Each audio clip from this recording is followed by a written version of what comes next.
Hey Facebook, how's it going? Happy Monday night. I'm just gonna hold on a hot sec and see if anybody's able to pop on. I'm super excited for tonight's topic that I want to share with you. So if you guys tune in, just pop on and say hey. Hey Steph, how's it going? Hey Jason, hey Annie. Just gonna give it a second and see who else pops on. So I'm sharing this topic tonight specifically because this week I'm hosting a 5-day free crash course on kicking the sweet tooth habit. And for those of you who know me, no shame, I have always been like a self-proclaimed sugar addict, but like it's real. Like I've always had a mouthful of sweet teeth, and it's taken a lot of self-educating and failing forward and being, quite frankly, very sick for me to make the changes that I need to make in my life so that I'm living a healthier lifestyle, obviously, but so that I know what I'm putting in my body, right? Because that's like, it's so important. How we choose to fuel our bodies and our brains, so important. And everything that we put into our bodies affects us on a cellular level.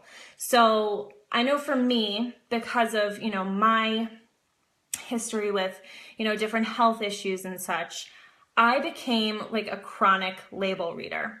And I did a lot of like self-educating on different food additives and different food chemicals because I have a very sensitive vessel.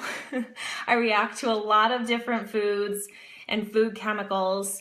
And beyond that though, I think it's just so incredibly important that we make, our best efforts to be informed consumers. Because at the end of the day, like I said, what we put in our bodies matters. And it can either work for us or it can absolutely work against us.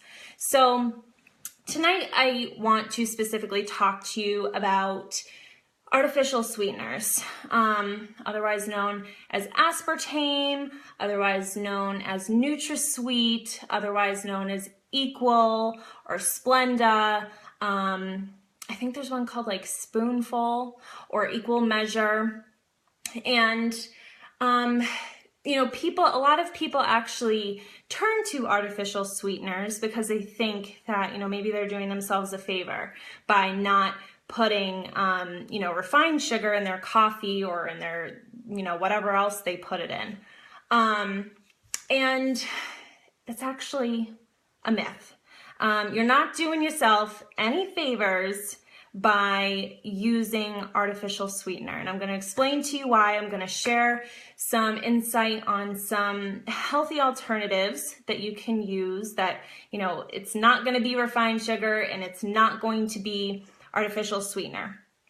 So let's start from the beginning. Aspartame was actually discovered by accident, and coincidentally, it was discovered by somebody who was trying to create an anti-ulcer drug.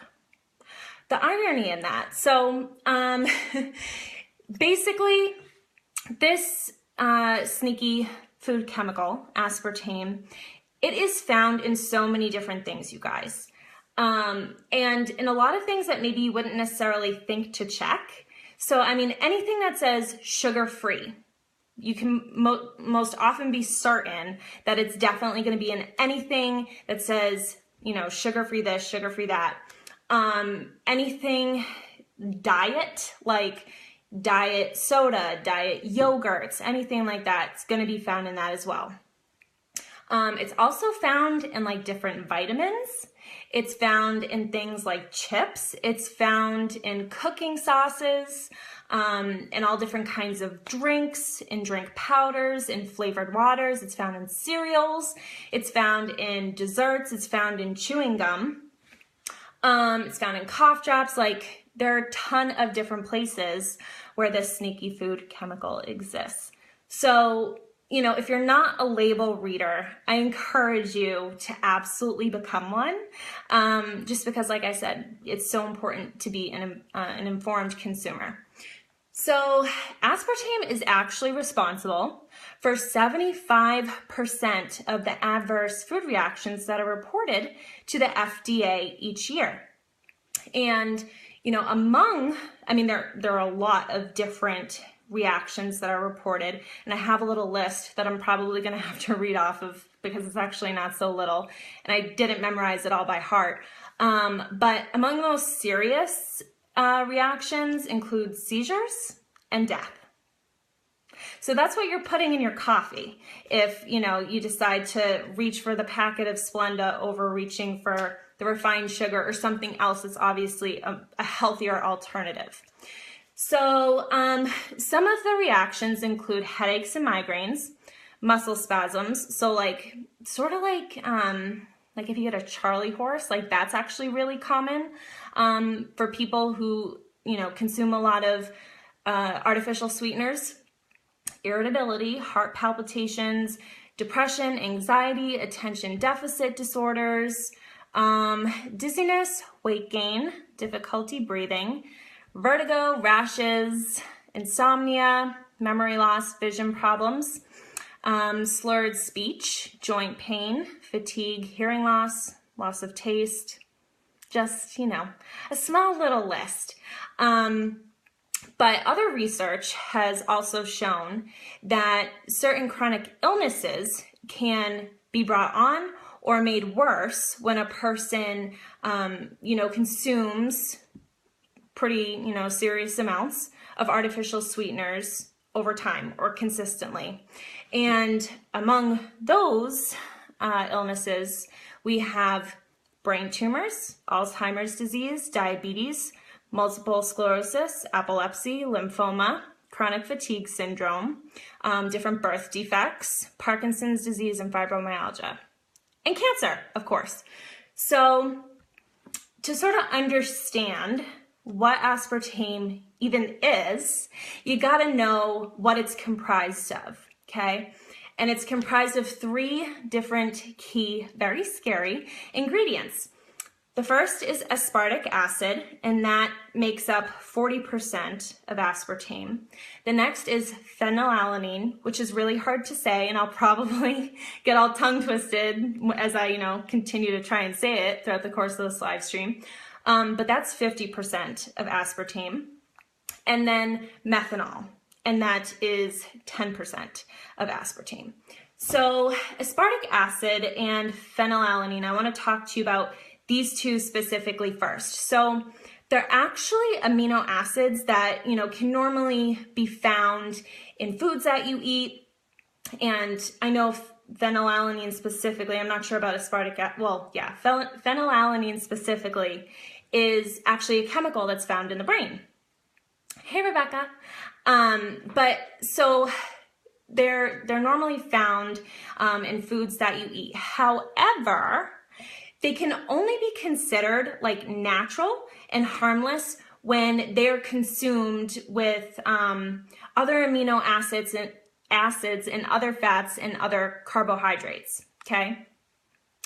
And in real food, obviously. But when you have it in the free form, in aspartame, they enter your central nervous system in really ridiculously high abnormal concentrations, and they cause this intense firing of brain neurons, and it can lead to cell death. And what they call this is excitotoxicity. And research shows that excitotoxins can contribute to all kinds of chronic illnesses, including MS, ALS, hormonal problems, memory loss, epilepsy, Alzheimer's, Parkinson's, hypoglycemia, dementia, brain lesions, and I think there were 2 more. I know one of them is also neuroendocrine disorders. So, it's not good stuff, right? So, and then you have methanol, which I'm going to tell you a little about now. So that one is 10% of aspartame, of what makes up aspartame anyway. And it is wood alcohol. Yummy. So it's also a deadly poison, which is really exciting, right? So, and like, who wouldn't want to put that in their coffee? Anybody? No? Not your mixed bag of fun? So methanol absorption is sped up when free methanol is consumed. And free methanol, just, to sort of give you an example, it's when aspartame is like heated up to a temperature of like above, let's say 80, 85, 86 degrees Fahrenheit. So like, let's say you're enjoying a nice diet soda and you're at a barbecue in the summertime, and you might leave your soda for a little bit and forget about it and go to take a sip of it. And if it's warm enough, you're in trouble, because I mean, you just don't want to absorb methanol, like, at all. I mean, obviously, just in based on the fact that it's in aspartame, period, it's every reason to stay away from aspartame, but you don't want to speed up the absorption process of methanol. And the reason for that is because it's a cumulative poison, and that means that it has a low rate of excretion once it is absorbed. So it just sort of like chills in your system. And unfortunately, methanol is broken down, by the metabolic processes in your body into formic acid and formaldehyde. So that's methanol for you. So that's the third component to aspartame. So, hi Sherry. So this fancy salad of chemicals that make up aspartame actually release or triggers a release of insulin and leptins. And it's actually been proven that human cancers come to depend on insulin because it provides the cancer cells with what it needs to grow and thrive and, reproduce and metastasize ultimately. And then leptin is the satiety hormone. And so that means that they're hormones that stimulate the storage of fat. So, I mean, if you can imagine, just like thinking about all of the adverse like side effects of consuming this artificial sweetener, like, I have to wonder, do people actually know this? Like, do they know that that this is what they're putting in their bodies? And I just wanted to show you guys something else. So obviously this is something that's regulated by the FDA. And I don't know how you guys feel about the FDA, but if you follow me, you know that I have my beliefs about the FDA, and, obviously they regulate a lot of things that are known to cause cancer and to, cause sickness and illness in people. And, it's fueled by big pharma. There's no money in healthcare. There's money in sick care, right? So why not just make Americans sick and, fuel big pharma, right? Because they're going to go to big pharma for the medications that they need to cure their ailments that were caused by things that were regulated by the FDA. And I want to give you guys just some background about how specifically the FDA, tried this drug to approve this drug. So in my research, I found that, there were 100 studies that focused on Splenda, and to prove that it was a safe product, I guess the majority of those studies were done on animals. So hold on, I'm just looking real quick. So among the symptoms that they found, like in animals alone, they found that There was a decrease in red blood cells and signs of anemia, increased male infertility by interfering with sperm production and vitality, as well as brain lesions at higher doses. Spontaneous abortions in nearly half the rabbit population given sucralose, compared to 0 aborted pregnancies in the control group. And a 23% death rate in rabbits compared to a 6% death rate in the control group. And sort of, what like blows my mind is that there were only 2 human studies that, or human trials that were performed on sucralose completed by the FDA. And what's worse is that the longest running trial lasted only 4 days and looked at sucralose in relation to tooth decay. Not on human tolerance, just on human tooth decay. And based on that singular human study, which was like, I think there were like 36 people in that 4-day study focusing just on the impact on tooth decay, the FDA decided, yep, good to go. Let's mark this bad Larry for good for human consumption. So, I mean, it's really scary shit, you guys. Let's be real. And I feel like, if people don't know, what aspartame is or what artificial sweeteners are and how they affect your health, that's a huge reason not to discontinue using it, right? Which is why I'm obviously sharing this with you guys. But I think it's also important to take a look at some alternative things that you can use. And before I share that, I just want to read Annie's comment. I was very addicted to Splenda 6 packs in the morning iced coffee. It caused me to stutter and I had memory issues. Haven't used it or any other since August. Yes, Annie. Yes, Annie came over my house in September and we chatted all about artificial sweeteners. And it's true, it does affect your expressive language. And Annie, I know that you were sharing with me that it did cause like cramping in your legs as well, like that Charlie horse effect that I was explaining earlier on in this live stream. And it's scary, right? To sort of like realize firsthand, like, oh, I didn't know that these symptoms were associated with what I was putting in my body.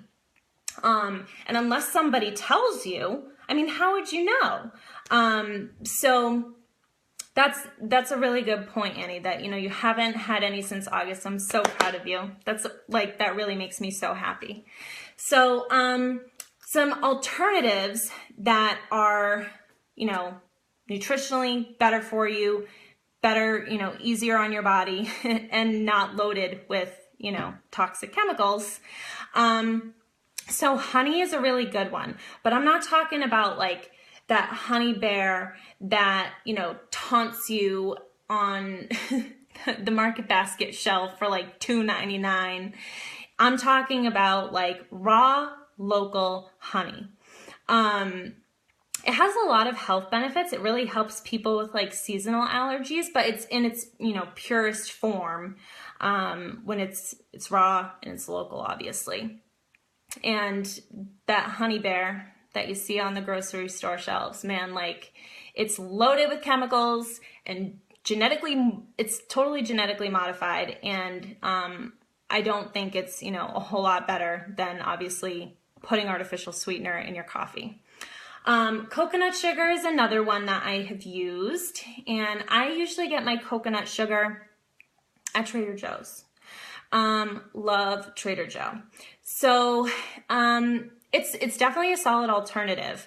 You can use it as a sweetener, and the best part is there are nutritional benefits to using coconut sugar because it does contain a lot of the nutrients that are located, in the coconut palm. And some of the nutrients include minerals like iron and zinc and calcium and potassium.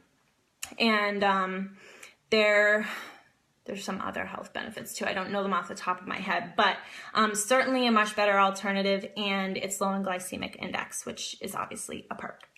Stevia is another really good alternative. It's a completely natural sweetener, and it's made from the South American stevia plant.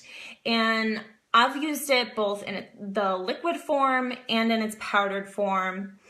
And I did read, hold on, I'm just pulling up my notes.